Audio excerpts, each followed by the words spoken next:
All right, so starting in a new series of Star Trek episodes. This one is The Cage, the original pilot episode for Star Trek in the old days. Yeah, season 0, the only thing in season 0. So let's go over the actual plot of the episode.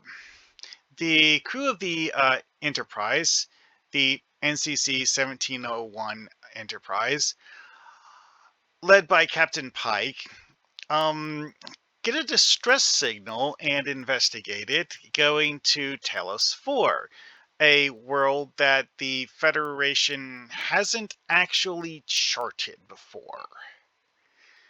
There had been a previous ship from the Federation to come here, but it was a civilian vessel that was never heard from again until now. Well, turns out the locals kind of sort of attempted to kidnap them. That's actually something that doesn't get fully explained in the episode. I'll get back to that later.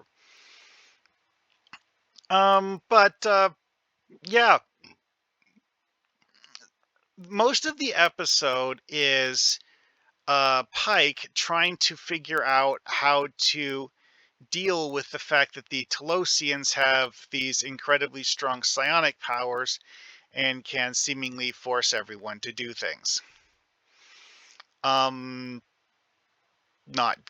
particularly great when you're, a normal human who doesn't have that kind of power. But, well, stuff like that kind of sort of happens, I guess, Anyways, so, what else do we have in the episode? Okay, so one thing that gets name dropped and referenced several times is that shortly before the events of this episode, Captain Pike and his crew had done a mission to one of the planets in the Rigel system, which was identified as Rigel 7. This doesn't actually get elaborated on in The Cage. Later things do a complicated story about how the people of the planet have, long-term memory issues, blah, blah, blah, blah, blah. And how one of Pike's crew had actually attempted to take over the planet after getting marooned there. Yeah.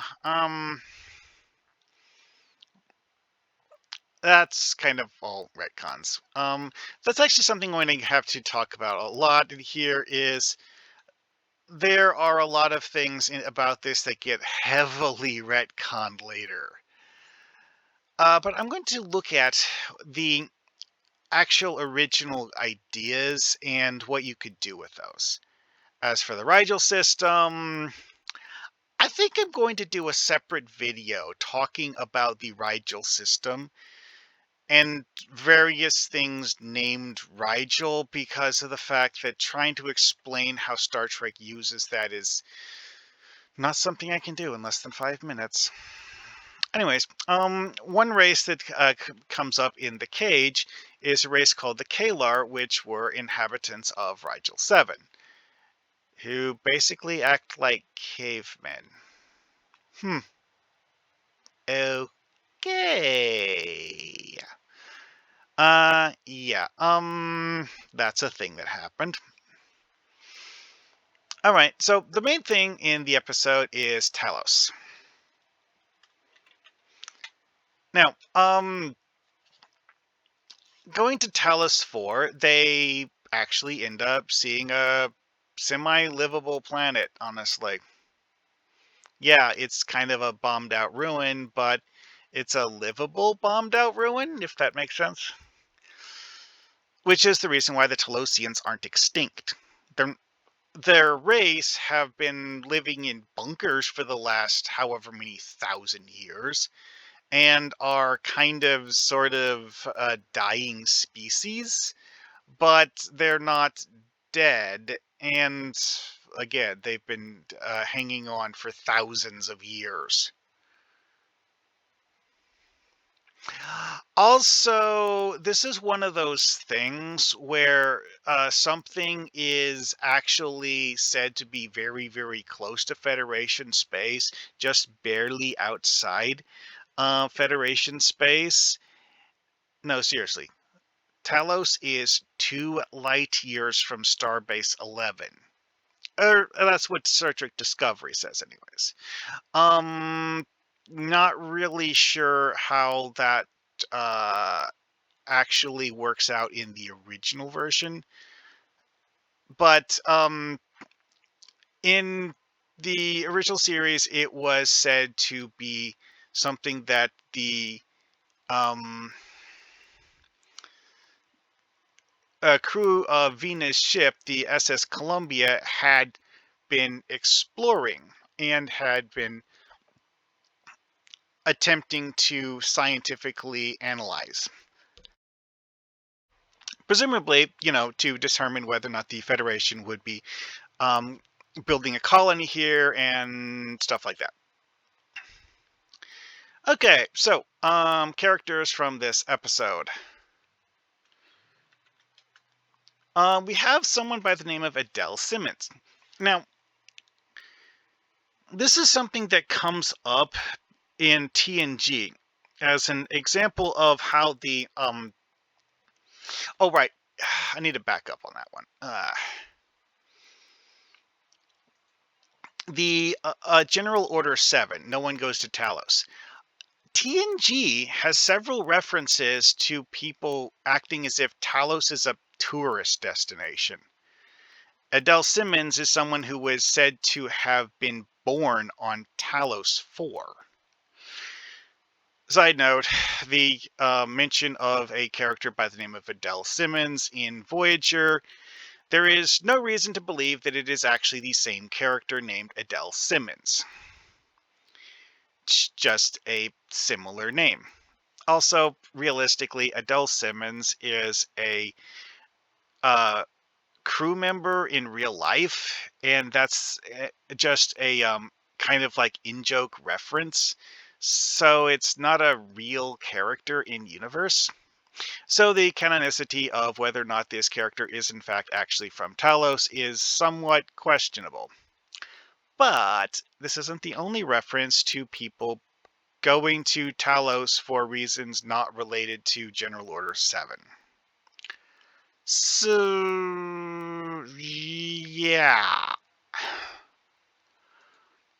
The Talosians. The Talosians are a race of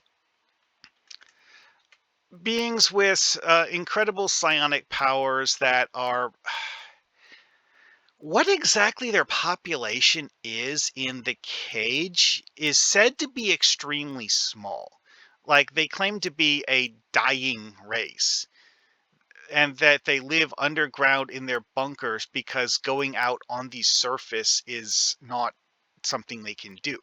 While they have incredible telepathic powers and can create elaborate psionic illusions, their psionic powers apparently do not give them the ability to actually physically affect their environment. So going out on the surface and, having a rock fall on one of them or something, their psionic powers can't prevent that. And in the cataclysmic war that devastated their planet, most of their advanced technology got blown up. Yeah, kind of a problem. And again, that was thousands of years ago. Have they, rebuilt things? Sure, but they've been kind of sort of like eking out a meager existence since then. And until the Federation came to their planet, they had apparently not had contact with anyone outside their world. Apparently, they did actually, at one point in time, have the ability to build starships that could go to other planets. They don't actually ever explain this, they just state that they did. Although, realistically, again, It's the trope of a civilization that is a fallen civilization and not a living civilization. So what else we have on Talos? Well, the singing plant is one of the few Talosian life forms that we actually know anything about. It seems to be related to the whole like psionic whatever illusions concept. It's not entirely clear how the singing effect works. It's just said that it does. Anyways, is it an amusing idea? Yes, very much an amusing idea. Something you could have it as a special thing in a game, I suppose. Very, but also it's an idea of alien life that isn't far-fetched and ridiculous, but is still alien, and that's kind of cool. All right, other people. This character only exists in Strange New Worlds. In the actual cage, he is basically mentioned as someone who is believed to be dead and whose body was left on Rigel 7. That's literally all we know about him in the cage. Colt, on the other hand, Colt was his replacement. And again, that's the reason why he got brought up, is that Colt is someone who has not been Captain Pike's yeoman, and that he's not, fully comfortable with having her as a yeoman, and that she's still learning her job because she literally got put in this position because the previous person was believed to be dead. And of course, the whole thing with the cage and the Talosians deciding they wanted to try to force Pike to create a new race to populate the surface of their planet. This is one of those things that's just kind of head scratching in certain ways, but I'll get back to that later. Other characters, again, they have a whole lot of people in here that are relatively bit parts that were the equivalents of people like Chekhov, Uhura, and Sulu that don't get as much screen time as Colt or Una, or number one, as she's actually referred to in the cage. Una was something they retconned later. But yeah, Jose Tyler is one of those. It's like, oh, here's a person who is the navigator of the USS Enterprise. Is it a character that gets brought up again? Well, yes, actually. Uh, Discovery actually mentioned that he existed. And also in the Menagerie Part 1 and Part 2, he is one of the people who is seen in stock footage from the cage. Yeah, the Menagerie makes very liberal use of stock footage from the cage. Phil Boyce. Yeah, another one of the main cast for this episode that isn't seen in any other episode. Well, not as main cast, anyways. This was the ship's medical officer, who, the role that you have Dr. Crusher or McCoy take on in later episodes. Well, yeah, that's what he was here for. And most notably, we have Spock. Now, Spock's portrayal in the cage is explicitly the same character, played by Leonard Nimoy, and played differently than in later episodes. It's like he does act like a logically minded person, but he doesn't have the same sort of emotionless calm that he does in most other appearances. So it kind of sort of portrays Vulcans differently here because, again, he is explicitly stated to be a Vulcan in here, or half Vulcan, anyways. And it is Spock's report of his encounters with the Talosians that is one of the things that causes Starfleet to create General Order 7. And that is actually highly noteworthy because Spock is also the first person in Starfleet history to break General Order 7. Because he takes Pike back to Talos in the Menagerie Part 1 and 2. Which, you know what? His reasons for doing so are understandable, but it's still kind of weird. Anyway, though, backstory here is that Spock is one of the people who was on the disastrous away mission to Rigel. He was one of the crew that got injured in that away mission, and that is the reason why he is limping in the cage, is that the Rigel 7 disaster where they had 3 people abandoned as dead, and the other 7 members of the away team ran away and left them behind. Which, you know what, understandable in a certain way, but also that's a untold story. We kind of sort of get bits and pieces of it. And one thing that Leonard Nimoy mentioned in an interview is that they did actually have a plan at one point to actually tell that story, but that never happened. They didn't even do that in Strange New Worlds. It's one of the most obvious things that they could have done in Strange New Worlds, but they didn't. Disappointing, but hey, whatever. Now to move on to number 1.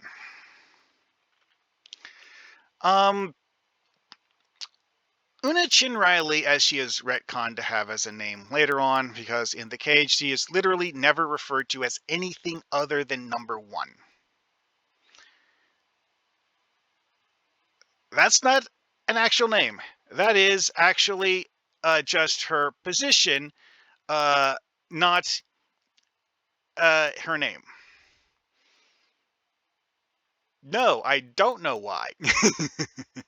But anyways, she is, along with Yeoman Colt, selected by the Talosians as possible mates for Captain Pike to populate Talos with humans. Yeah, that's right. In the cage, she is actually referred to as a human. She acts differently than most humans do, but her behavior is the only thing about her that is even slightly out of the ordinary. And a lot of the aspects of her behavior could be um, characterized as her simply trying to be a professional leader because she is the ship's second in command. Yeah, like in TNG, you have Captain Picard and Riker as his first officer. This woman is Pike's first officer. So that goes a long way to explaining why she has a calm, calculated demeanor. You don't need to say that she's secretly an alien. Because that's one of the things they do in Strange New World. They decide to claim that she's an Illyrian and that she's been pretending to be human. No, that does not sound like a good idea to me either, but I didn't write that, so, whatever. Personally, I think that the original idea was something that, while it was somewhat boring is a good starting point for character design. Also noteworthy is the fact that she is actually taller than most of the other female characters. Note that if I remember, was she the one that's played by Majel Barrett? Yes. Yeah. In the cage, she is actually played by Majel Barrett, who later played a different character in the original series.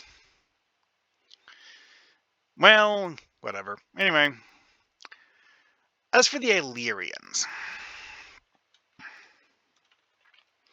that's actually something that gets kind of sort of weird because they're a race that actually got brought up for the first time in Star Trek Enterprise. Do they have any augment technology in Star Trek Enterprise? No, they're just random aliens that the crew of the Enterprise attempts to negotiate with, and they end up stealing a few parts from the Illyrian ship because they need the parts in that badly. Well, they tell the Illyrians that like they will send someone to help them, and don't panic. We're doing this because we have to. Blah blah blah blah blah. Anyways, yeah, I don't know actually what happened with that later. That could something you could look into, I suppose. Anyways, so yeah, literally all of the things said about Illyrian history and culture in Strange New Worlds is something that they completely made up. And also, Illyrians were not mentioned in the cage because she was not considered to be an Illyrian. She was a human. Also, the Illyrian planet, didn't exist yet. Didn't even exist in Enterprise. Anyways, Vina. Vina is a human who was a member of the crew of the crashed Federation ship. Was this a good thing? Well, she's not dead. The Talosians had actually been making an effort to make her life on Talos relatively comfortable. They were kind of treating her like a pet, but they were trying to be nice about it. Yeah, that sort of interaction with the Talosians is part of the reason why General Order 7 was enacted. And I'll get to that in a little bit. The number one thing I would use as a plot hook is related to General Order 7. Her life after she got badly injured in the ship's crash and rebuilt by the Talosians. Because, like, one thing that gets brought up is that the Talosians do actually have advanced medical technology. Is it as good as that of the Federation? Hard to say, but it is actually good enough to, take someone who is physically dismembered and reassemble their body. Because that's actually what they say, is that the level of injuries she sustained in the crash is something where she would not have survived without medical attention. Also, the rest of the crew of the ship died. Says a lot about how bad the crash was. Then again, if it's a starship falling out of orbit, that's kind of the sort of thing I would expect. Oh, yeah, I'm going to have more about that later. Anyway, so the SS Columbia. First Federation ship known to have ever been to Talos. The Talosians actually say that they haven't seen anyone previously. And the Talosians use the SS Columbia's transmitter to lure Pike to Talos. Yeah.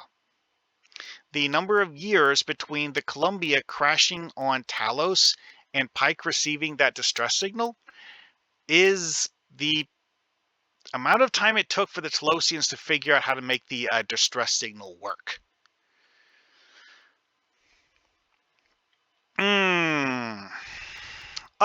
There's one other interesting thing here. The description of time warp factor. See, one thing that gets brought up by the illusory crew of the Columbia is that the Columbia was actually a very slow ship, and that they believe that the Enterprise would be able to get them back to Federation space much faster than if they had actually been on board the Columbia, and refer to this as a higher time warp factor. It's something that's very strange because of the fact that on the one hand, it kind of sort of seems like the Columbia was what in later terms we would call a pre-warp ship. In the cage, they hadn't established when anyone in the Federation developed warp travel. So, and also, um, the number of alien characters in the crew on board the Enterprise in the cage is one. Spock is literally the only person on board the ship who is not a human. Everyone else on board the ship in the cage is a human. So the idea seemed to be that it was the best that human technology had come up with, and that Spock was, someone who is special because he's a hybrid. So, one of his parents was human, so, he kind of sort of counts. This doesn't get explained ever. It really doesn't. This is one of those things that they kind of sort of dropped in later episodes, and this is something that comes up in Star Trek several times, is that they kind of sort of decide they want to make a plot point about, like, oh, hey, changes to the way people use warp travel have happened, and they forget about it later because they're not actually maintaining a properly coherent world building. They do the whole, like, power of plot to decide how fast the ship moves, and they don't actually write that stuff out.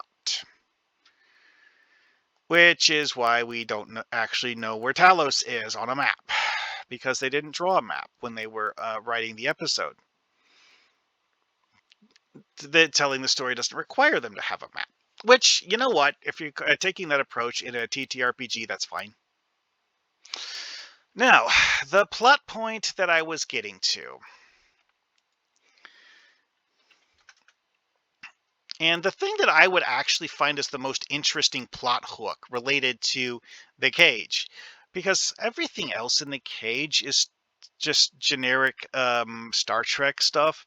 The one thing in the cage that's actually interesting is, what the hell did the Talosians do to the SS Columbia to make it crash? See, in the episode, they actually do kind of sort of show that the Talosians were attempting to do the same thing to the Enterprise that happened to the Columbia. Because if Pike's crew had not managed to force the Talosians to back off and stand down, it is possible that the Enterprise would have shared the Columbia's fate. Which raises a lot of questions about what kind of interaction the crew of the Columbia had with the Talosians. Because Vina is the only survivor. Vina was said to have been on board the Columbia when it crashed. Why did the ship fall out of orbit? See, when the Talosians are interacting with the crew of the Enterprise, they attempt to take Pike prisoner and do all sorts of other stuff. What tack did they take when talking to the captain of the Columbia? Now, the captain of the Columbia was apparently Theodore Haskins, who was a scientist who was there to research the Talosian system. That's basically all we know about him. Oh yeah, I should click on him. Like, this is an illusion of him, so we kind of sort of know what he looked like. His actual, like, background and stuff doesn't really... He kind of barely says anything in the episode. And he's yet another character who got named after a production person. Yeah.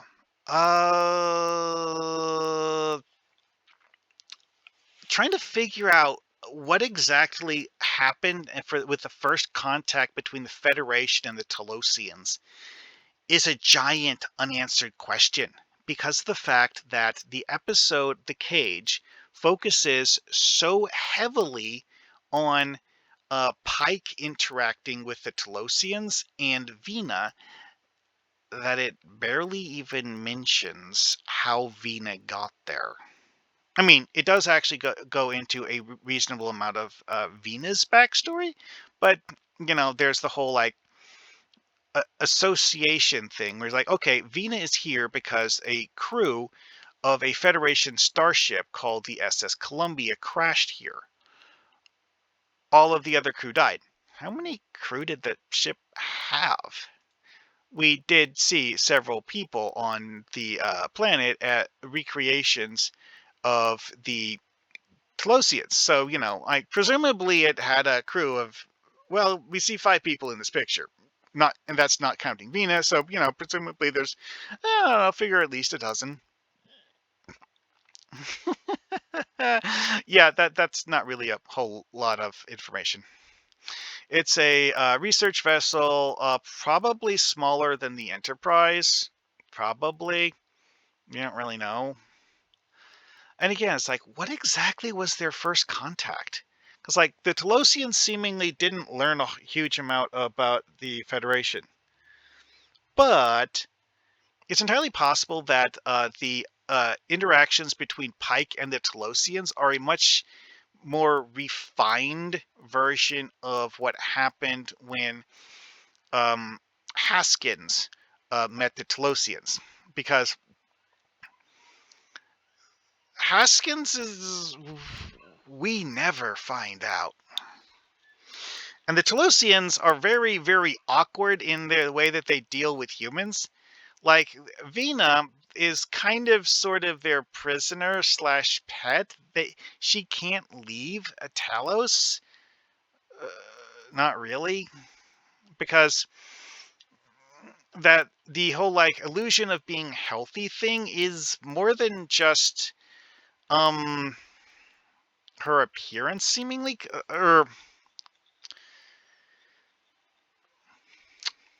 Well, okay, she's horribly disfigured. It may be that she's actually just horribly disfigured, but she is extremely disfigured and doesn't want to try to go back to life in the Federation.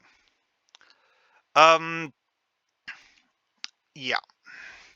Also, Vina does kind of sort of play along with the Talosians' plans, although we don't really get a huge amount of information why, because, again, like, the Talosians seemingly told her stuff like, hey, you can have a pleasant life and blah, blah, blah, blah, blah. And, whatever. Anyways, this has been a long episode. Yeah, unpacking how Federation-Talosian relations started would go a long way to explaining why a General Order 7 came into existence. Because the Talosians, using their psionic powers to pull starships out of orbit, well, they succeeded once and they tried it a second time. And that is apparently the reason why the planet was a no man's zone. It's like, don't even go to orbit of this planet. Don't enter the solar system. Avoid it at all. And if you go there, we might kill you for it. Yeah. Interesting stuff. And honestly, that kind of interaction, like killing the most of the crew of the Columbia and keeping Vina as a pet, yeah, that explains a lot about why Talos was declared off limits. Anyway, though, see you guys later.